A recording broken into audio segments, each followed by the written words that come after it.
اور کمانے کے سلسلے میں اسلام کا ایک رویہ بتا دوں. فقہ اسلامی اور اہل بیت نے جو سکھایا ہے وہ بتا رہا ہوں، کان کھول کے سنیے گا، اور جو کہہ رہا ہوں کہا سنا یاد رکھیے گا، بھلا نہ دیجیے گا، ٹھیک ہے؟ ہمارے ہاں جو کلچر ہے ایک عرصے سے، اس میں سب سے پہلے بچوں کو تیار کرتے ہیں ملازمت کے لیے. کس لیے؟ سروس، ملازمت، سروس، ملازمت. اور سب سے بڑی فکر ہوتی ہے کوئی سرکاری ملازمت مل جائے. یہ فکر بنیادی طور پر غلط ہے. اسے کھرچ کھرچ کے دل سے، دماغ سے نکال دیجئے، مٹا دیجئے. احادیث معصومین کی پڑھیے جو معاش کے سلسلے میں ہے، کتاب المتاجر، کتاب المکاسب اور اس کے متعلقہ جو ابواب ہیں، احادیث پڑھیں. معصومین نے بہت ہدایتیں دی ہیں روزی روٹی کے مسئلے پر، امور معاش پر. اس میں سب سے زیادہ زور دیا ہے تجارت پر. بزنس کریں، چھوٹے سے بزنس سے آغاز کریں، خود بخود اللہ برکت دے گا. کوئی بزنس ذلیل نہیں ہوتا. آپ مال رکھ رہے ہیں، بیچ رہے ہیں. بزنس میں کیا ہے؟ آپ کی خودی آزاد ہے، آپ آزاد ہیں. واضح ہے؟ آپ آزاد ہیں. یہ علت وہ ہے. یہ کیوں؟ یہ معصوم نے خود بتایا ہے. کہ جب تم اپنی محنت یا اپنا وقت فروخت کر دیتے ہو، کسی کے یہاں ملازمت کرتے ہو، تو تم گویا غلام ہو جاتے ہو، تمہاری آزادی سلب ہو جاتی ہے.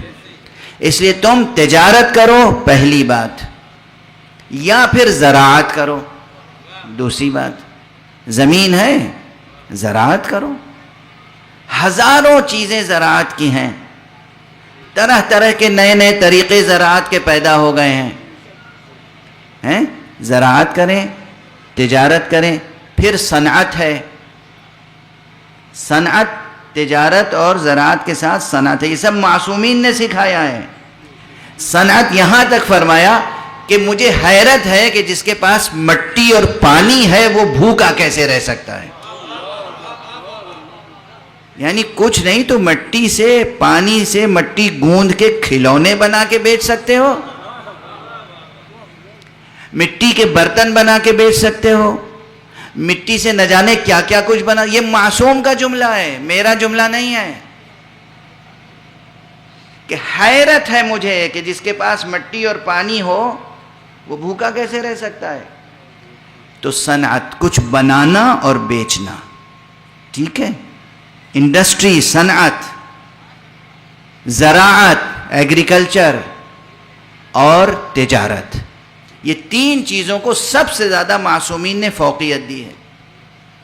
چوتھی اور آخری منزل پر کہا کہ اگر کچھ نہ کر سکو اور قوت لا یموت، قوت لا یموت یعنی جینے کے لیے کچھ ضروری ہو تو پھر جاؤ کسی کے ملازمت کر لو، کوئی حرج نہیں ہے.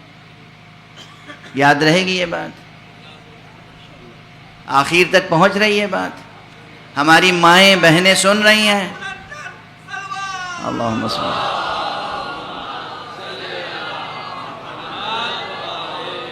جوان بچے سب سن رہے ہیں نا؟ والدین سن رہے ہیں؟ اب ذہنوں کی تربیت کیسے کریں گے آپ؟ روز اول سے سروس کی بات سوچیں گے بھی نہیں. اس فقیر کی بات یاد رکھنا. اگر یاد رکھ لی یہ بات تو اسی معاشرے میں دیکھیے گا کیسا انقلاب آتا ہے.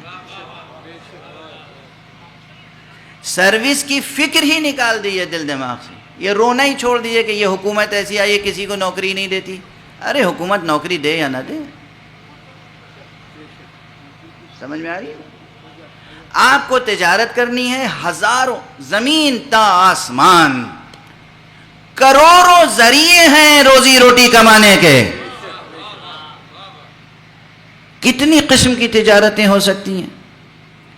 ابھی ایک عزیز ملے مجھے یہاں پر، انہوں نے اپنا اخبار دیا. اللہ ان کی توفیقات میں اضافہ فرمائے. یہ جو اخبار چھپتے ہیں یہ بھی نہ جانے کیا مریضانہ ذہن ہوتا ہے اخبار والوں کا.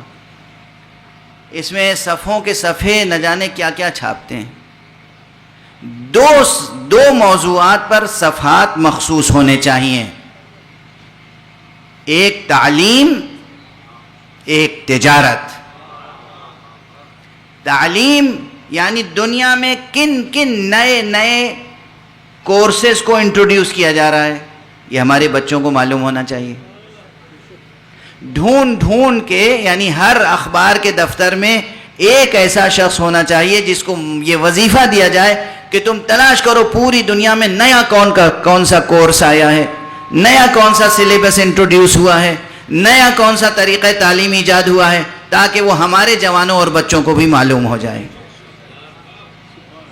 کرائم رپورٹرز تو بہت ہوتے ہیں کہ دنیا میں کہاں جرم ہوا اور کیسے جرم ہوا، کس طریقے سے جرم ہوا، تاکہ وہاں جن لوگوں نے جرم کیا ہے ہمارے بچے جرم کرنا نہیں بھی جانتے تو خبر پڑھ کے سیکھ لیں کیسے جرم ہوتا ہے. خبر پڑھ کے سیکھ لیں بچے کے کیسے. کرائم رپورٹنگ نہ کیجئے، ایجوکیشن پہ رپورٹنگ کیجئے. اور دوسرے، دنیا میں کون سی چھوٹی بڑی تجارتیں ہیں جو انسان کر سکتے ہیں. واضح ہے اس مجمع میں بہت سے صحافی ہوں گے اس وقت بالفعل یا مستقبل میں صحافی بننے والے ہوں گے، تو انہیں یہ معلوم ہونا چاہیے کہ نیشن کی تربیت کے لیے، قوموں کی ترقی کے لیے کن موضوعات پر ہمیں کام کرنا ہے، کن سبجیکٹس پہ کام کرنا ہے، کیا بتانا ہے جوانوں کو. تعلیم کی راہیں کھولنی ہیں، تجارت اور رزق و روزی کی راہیں کھولنی ہیں. واضح ہے.